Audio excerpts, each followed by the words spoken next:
গোল পৃথিবীর উপরে বসে আছে জাতীয় পাখি দোয়েল। সিংহমামা যেন হাকডাক করছে।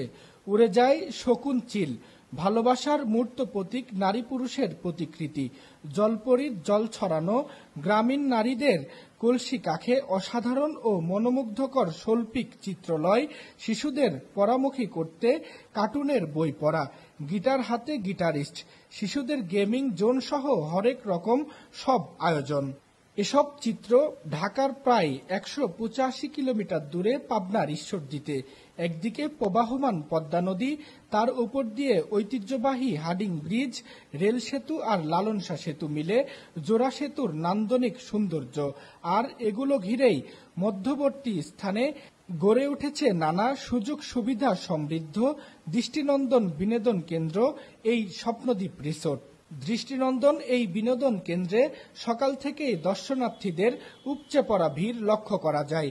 রিসোর্টটি দেশি ও বিদেশি নাগরিকদের রুচির সাথে তাল মিলিয়ে তৈরি করার কারণে সকল শ্রেণী পেশার মানুষ ঘুরতে আসেন এই রিসোর্টে।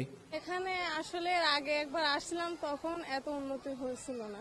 এখন অনেক উন্নতি হয়েছে, এখন মানে দেখার মতন অনেক ভালো কিছু হয়েছে। তার জন্য ঈদ উপলক্ষে হাজবেন্ড সন্তান নিয়ে এখানে বেড়াইতে আসছি। আর বেড়ায় অনেক ভালো লাগতেছে, ঝর্ণা অনেক কিছু দেখলাম, অনেক খেলার জিনিস আছে। তো আমার ছেলেও অনেক এনজয় করছে। তো চারদিকে বেড়ায় অনেক বেশি ভালো এনজয় করলাম। আমি ফার্স্ট টাইম স্বপ্নদ্বীপ রিসোর্টে আসছি। তো শুনছিলাম এখানে স্বপ্নদ্বীপ রিসোর্ট আসছে, কোনোদিন আসা হয় নাই, বাট আমার ফার্স্ট টাইম আসছি। এক্সপিরিয়েন্সটা অনেক সুন্দর, জায়গাটাও অনেক সুন্দর, দেখার মতো জায়গা, বিনোদনের মতো জায়গা। ঈশ্বরদীতে এর আগে আমি আসি নাই, আমি রাজশাহীতে থাকি। তো আমার এসে অনেক ভালো লাগছে এর জন্যই যে স্বল্প পরিসরে আর এরকম একটা রিমোট জায়গাতে এত সুন্দর একটা পরিকল্পনা করেছে। যিনি এই পরিকল্পনাটা করেছে তাকে আমি অনেক ধন্যবাদ দিই।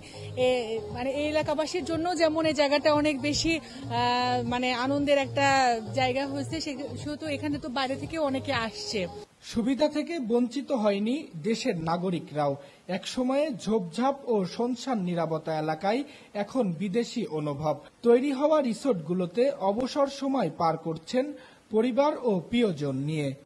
ঈদ আসলে মানুষ এখানে আসে হাডিং ব্রিজ, পদ্মা নদী, লালন শাহ সেতু, রূপপুর পারমাণবিক, এখানে বহু জেলার থেকে এবং থানার থেকে, গ্রামগঞ্জের থেকে হাজার হাজার লক্ষ লক্ষ মানুষ এই প্রাকৃতিক উপভোগ করতে আসে এবং দেখার যে সৌন্দর্য, সরকার যদি এর প্রতি আরো গুরুত্ব দেয় তাহলে এখানে একটা পরিবেশ, সুন্দর পরিবেশ সৃষ্টি হয়। আমার এদিকে অনেক ভালো লেগেছে, আমি খুবই অনেক আমার খেলাটাও অনেক মজা লেগেছে, খাবারটাও ভালো লেগেছে, অনেক অনেক সুস্বাদু ছিল খাবারটা। আমরা রাজশাহী থেকে আসছি, আমি কার্ডিওলজিস্ট, আমার ওয়াইফ আছে, আমার 2 সন্তান নিয়ে আসছি এবং এই রিসোর্টটি সম্বন্ধে আমি শুনেছি আমার বন্ধু ফ্রেন্ড সার্কেলের কাছে। বেশ ভালো লাগছে ছুটির দিনে একটা এই নির্মল বিনোদনের জন্য।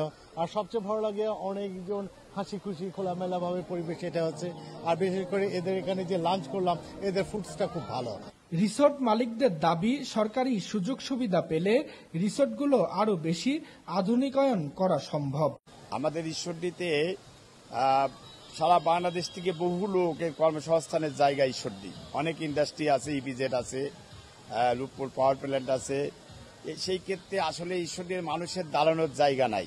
সেই চিন্তা চেতনার থেকেই আমি এই রিসোর্টটা করি। বাংলাদেশের আমি সবসময় বলি যে রাশিয়ানদের টাকা রাশিয়া নিজাতি দেব না, এটা বাংলাদেশেই রেখে দেব। সেই জন্য সেই চিন্তা করে বাংলাদেশ রেমিটেন্স আমাদের দেশেই থেকে যাবে। আমার দেশে কামাই করি, এই টাকাটা আমার দেশেই যাতে খরচা করতে পারে সেই ব্যবস্থা আমি করব। আমাকে যদি সরকার সহযোগিতা করে আমি এটাকে বাংলাদেশের শ্রেষ্ঠ রিসোর্ট হিসাবে বানাতে সক্ষম হব।